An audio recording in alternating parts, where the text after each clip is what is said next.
everyone.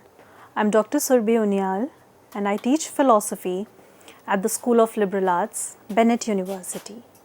We are doing a lecture series on Indian knowledge system from a philosophical perspective, and in today's lecture we are discussing the concept of Ātman in the Indian knowledge traditions.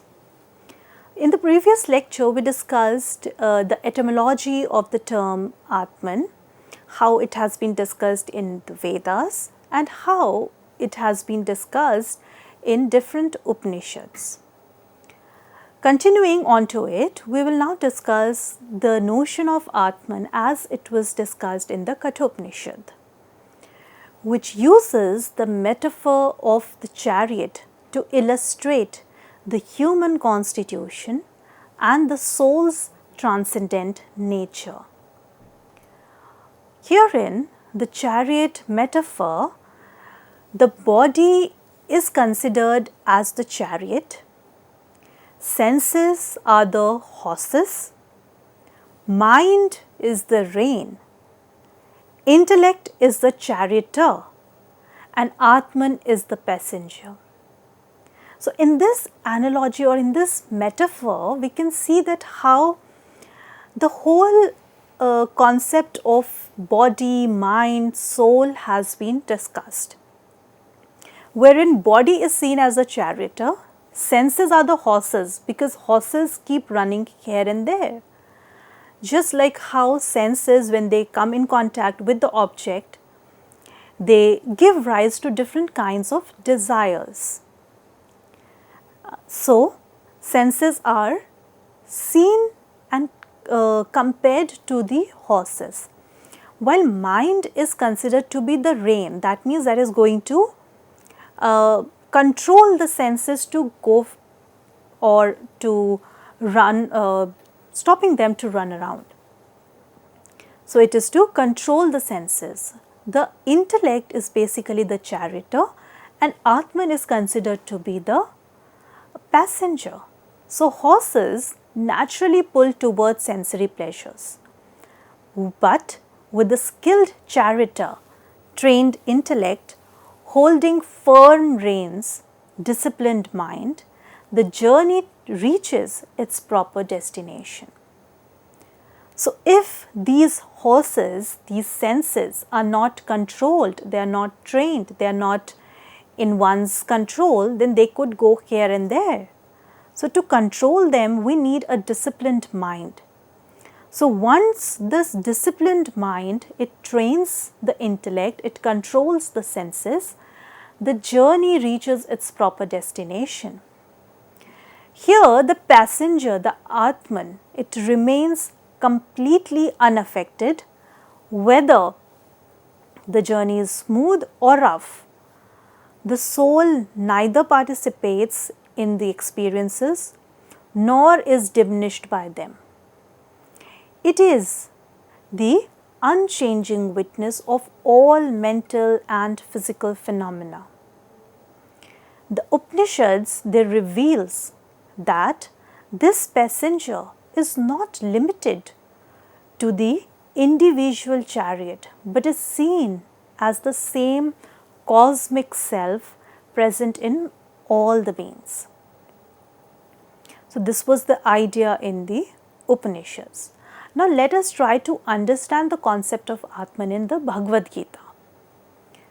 So, the Bhagavad Gita presents a distinctive synthesis of Ātman philosophy that bridges the contemplative insights of the Upanishads with the practical demands of active life in the world, wherein we will see that how Bhagavad Gita tries to understand the self as not something isolated or transcendental, but how this Ātman can be understood in the sense of performing actions in the world.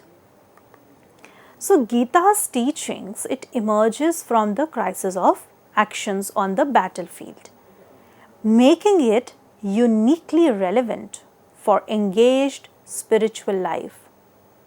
Lord Krishna's expositions of Ātman doctrine to Arjun demonstrates how soul realization can be achieved not through withdrawal from activity, but through the right understanding and proper action within the world. And we can see that how when in the battlefield Arjun was facing a moral dilemma whether to fight on the battlefield or to refrain from fighting, because he was fighting against his friends, family, relatives, teachers, and he thought that fighting against them is unethical. So he was in a moral dilemma that whether he should fight against them or he should withdraw. And that's where we can see the discussions between Lord Krishna and Arjun talking about whether to fight or not to fight. And in this discussion, the concept of Ātman has been brought forward when Krishna tries to demonstrate to Arjun what is the true self and how it is important to fight on the battlefield. So herein we see the soul realization can be achieved not through withdrawal from an activity, but through the right understanding and proper action within the world. So Gita's systematic exposition of Ātman begins in the second chapter when Krishna addresses Arjun's moral dilemma about fighting in the battlefield.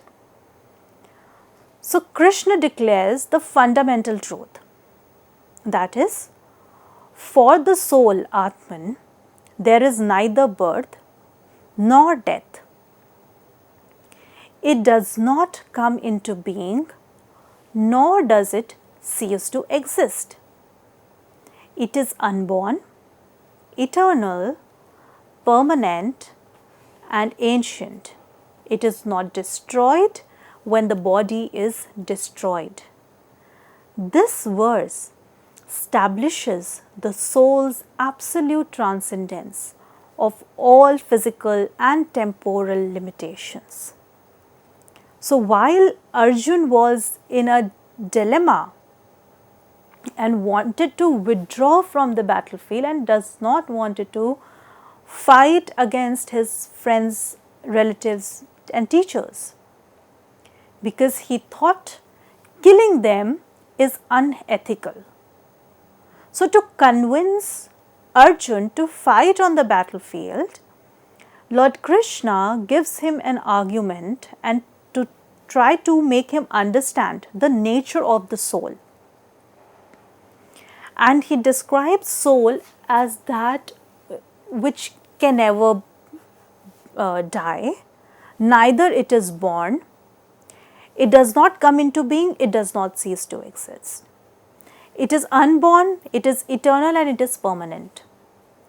It is not destroyed when the body is destroyed. So through this argument of how Ātman is seen as something which is immortal, something which does not die, something which is not born nor does it die. It is something which is permanent, which is eternal. So only thing that destroys is the body, not the soul, not the Ātman. It is only the body. So here Krishna tries to make him understand that if Arjun is thinking that he does not want to fight on the battlefield because then it would lead to killing of his relatives, friends and teachers, etc.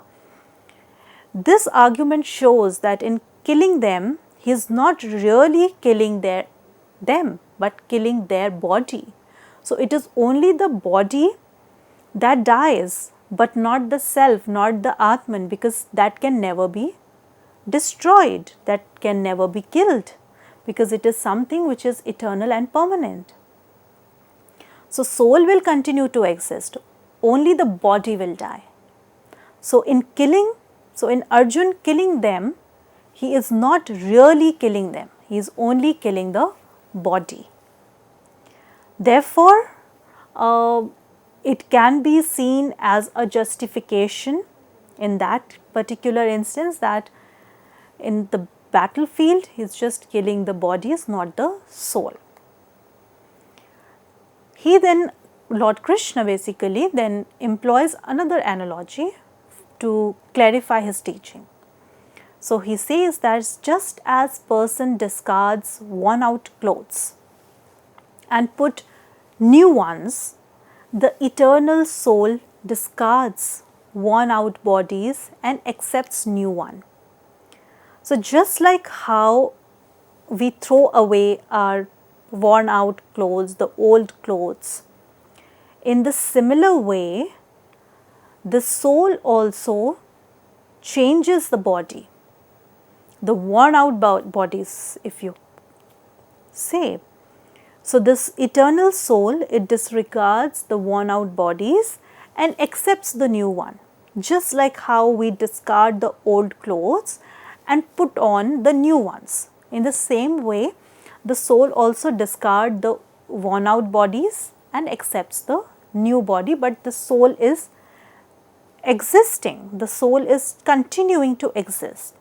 It does not die, it does not perish, it will always continue to exist. Only thing is, it's going to change its form from one body to the another. So soul cannot be cut by weapons, it cannot burn by fire, moistened by water, or dried by wind. It is completely beyond all physical influences. These teachings directly address Arjun's concern about killing his relatives by revealing that the eternal soul can never actually be killed or harmed. Because soul is something you cannot cut the soul by a weapon. You cannot burn the soul by fire. You cannot moisten the soul by water, or you cannot dry the soul by wind. So it is something which can never be affected. It is something which can never be destroyed. So this teaching which Lord Krishna gives to Arjun basically tries to convince him with the argument that killing his relative is, he is not really killing them, because the soul is eternal and it will continue to exist. So that is the understanding of Ātman that has been stated in different arguments. These are just few of them. There are many such arguments which describe the Ātman as something which continues, which is not affected by the other. It's only the body that can be affected. Soul can never be touched, it can never be destroyed, because it is something which is eternal. Let us now move and discuss different schools of Indian philosophy and see their understanding of Ātman. Talking about Advait Vedanta. So Adi Shankaracharya in his Advait Vedanta presents the non-dual understanding of the soul, declaring that there is absolutely no difference between the individual soul, which is Jeev, and Brahman, the ultimate reality. Shankar establishes that Ātman, which is the supreme self, and Jeevatman, which is the individual self, are one identical pure consciousness under his doctrine of Advaitvad. So it is in the Advait Vedanta that we can see the non-duality of the soul has been discussed. And in this non-duality, it is considered that there is no difference between the individual soul, which is explained as Jeev, and the Brahman, which is the ultimate reality. So there is no difference. Since there is no difference, they are identical. Therefore, Advait philosophy tried to establish that the Ātman, which is the supreme self, and the Jivatman, which is the individual self, they are one with the pure consciousness or one with the Brahman. And that is the doctrine of Advaitvad. So, it distinguishes two levels of reality. So, there is Paramarthik Sattva and then there is Vyavharik Sattva. Paramarthik Sattva, which is the absolute reality where Ātman exists as singular, ultimate, pure consciousness. And Vyavharik Sattva, which is the practical reality where individual souls and the world and the personal deities appear as Maya or illusion, but function in everyday experience. What we consider reality, world, God, individual selves are appearances rather than ultimate truth. So, if we look at these two levels of reality, the Paramarthik and the Vyavharik, the Paramarthik being the absolute reality where Ātman exists as singular ultimate consciousness. But in the Vyavharik level, we see that due to Maya, Maya is illusion. So, due to illusion and Maya, these individual souls are understood as in different forms, and ultimate Ātman is seen in the terms of individual souls, the world and personal deities. So, the concept of world, God, individual self are only appearances because of illusion. They are not the ultimate reality, because the ultimate reality is the absolute Ātman, which is identical with the Brahman. But if we talk about individual souls, that happen because of Maya or illusion. So, Ātman is considered as singular, eternal, immortal, formless, without properties, inactive, pure consciousness, transcendental and Sachidanand. It transcends all categories, including knower, knowledge and knowable.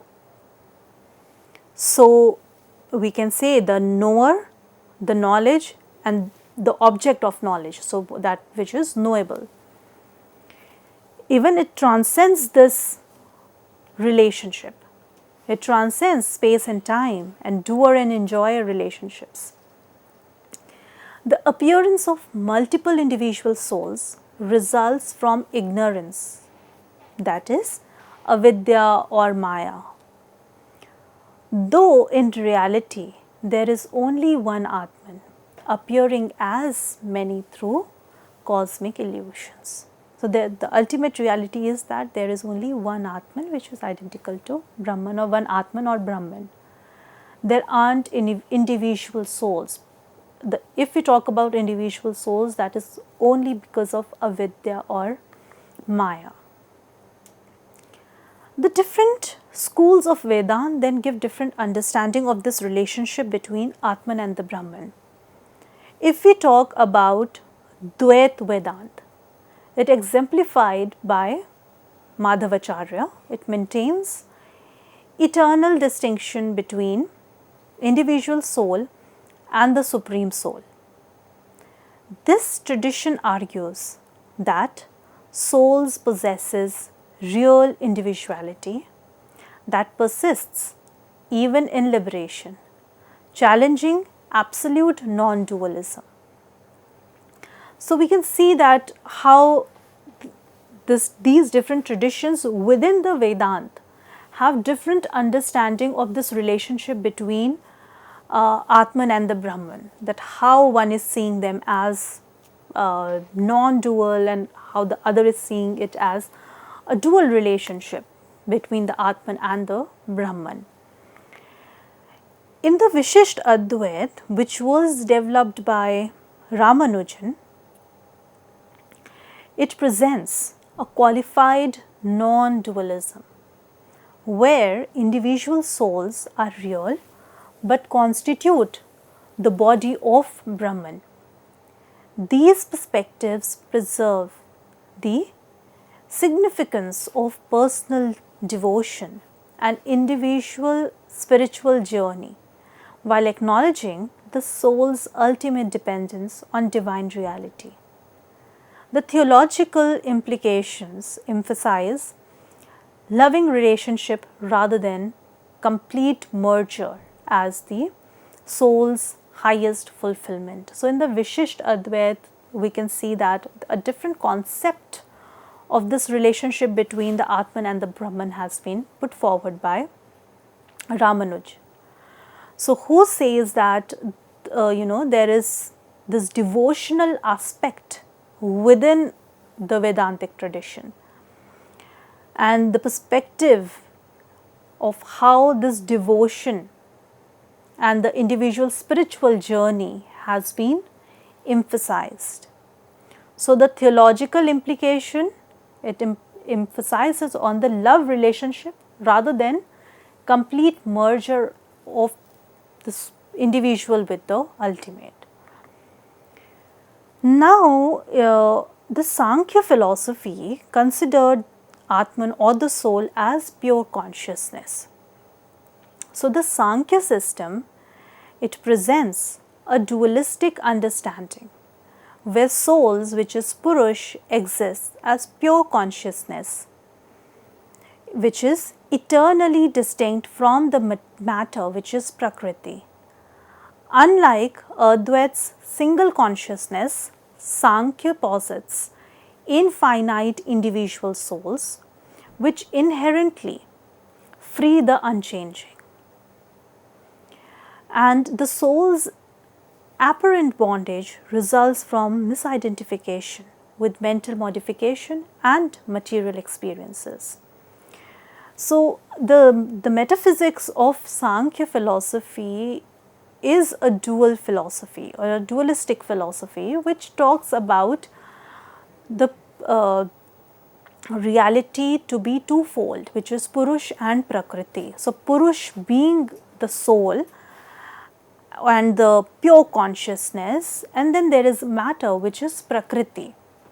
So, unlike Advait, which sees single consciousness, Sankhya posits infinite individual souls, and these infinite individual souls, each of them are inherently free and unchanging. And the bondage in Sankhya philosophy happens when there is a misidentification of the Purush with the mental modifications and material experiences that leads to the bondage of the soul. And liberation would be to realize the pure consciousness, which is distinct from the mental modification and material experiences. So, this understanding of the soul here is considered in the sense of pure consciousness, which is distinct from matter and unknown as Purush. So, here liberation occurs through discriminative knowledge, which is Vivek, that distinguishes the soul from all phenomenal experiences. This analytical approach influenced later developments in yoga philosophy and provides a systematic framework for understanding the soul's relationship to the psychophysical processes. So, it is through knowledge that one attains liberation, wherein one realizes the pure consciousness which is distinct from Prakriti and mental modifications. And this then led to the discussions in the yoga philosophy, wherein in Patanjali's Yoga Sutra, which presents the soul, that is Purush, as a pure consciousness that becomes entangled with the mental fluctuations known as vrittis and must be liberated through a systematic practice. And liberation here would be in the sense of chitta vritti nirodha, wherein to eliminate all the kind of vrittis, that's when one realizes the pure consciousness or the Purush. So, the soul's true nature is revealed through the progressive stilling of mental modification leading to Kaivalya, which is the absolute independence.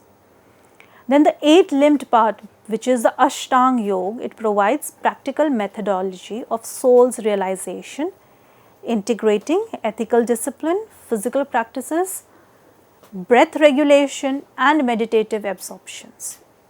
So, the yoga tradition emphasizes that the soul is neither created nor destroyed, but eternally exists as a witness consciousness underlying all experiences.